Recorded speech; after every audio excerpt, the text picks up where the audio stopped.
want to throw out a question is how first of all, do you think that's true?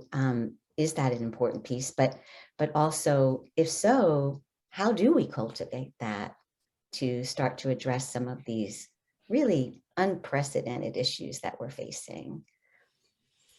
An easy question for an easy question for It's an right? excellent question. I think it's an excellent question, and you're right on par with where my line of thinking has been listening to the conversation. I keep coming back to, in our healthcare systems, the way they are now, there's really two components. I mean, there's the clinical caregiving component, and then there's the business component, and both are necessary to keep something viable for a community that needs healthcare services.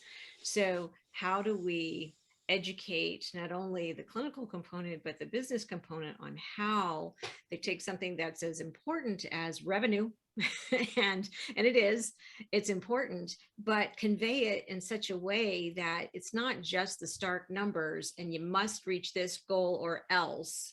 This is important because of share the initiatives, here's the purpose, here's how each of you engage, and then ask for contribution on how we collectively get to what is our goal, not I'm telling you, and this is the goal. I see that so many times, and I think that's part of where the communication breaks down. And then we think we're in consensus, but then everybody kind of leaves, and there's not a very good feeling about it. It's negative many times. There's confusion many times. I don't know where I fit in with this.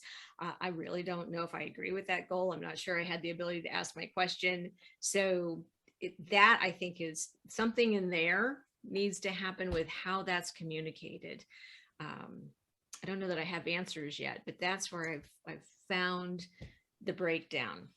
And many times I was asked, well, the clinical folks that I was in charge of, why they seemed to work really well together, why there seemed to be harmony. And it was because we would really open up those conversations and not just talk about the numbers, but what do they mean?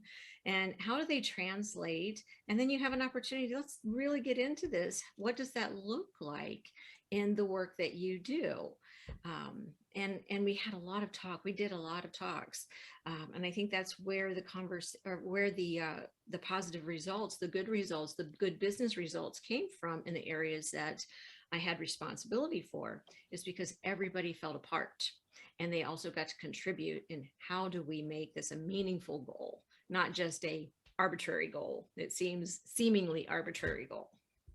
So I think you have absolutely hit the nail squarely on the head, and I think that's another thing that should be a critical part of physician coaching, and that is giving physicians the tools to talk their way, negotiate their way, demand their way back into the conversation. Physicians rightfully are in a position of feeling like they are a commodity that can be bought and sold and traded and even replaced with lesser educated individuals. And that's, how stupid is that? Physicians possess a body of knowledge and a body of skill that's not present anyplace else. And for them to be completely eliminated from conversations about management of hospital systems is completely insane. And, the physician has been pushed aside simply because they didn't have the tools to stand up and say, hey, you guys are making a mistake. Back to the days of we're mad as hell and we're not going to take this anymore. That is exactly where we need to be. So Deb, I think you're already answering your own question. You're already doing that work, which is trying to lower those barriers of the us, them kind of quality of things. I know you're doing some really great work, and it starts a conversation at a time.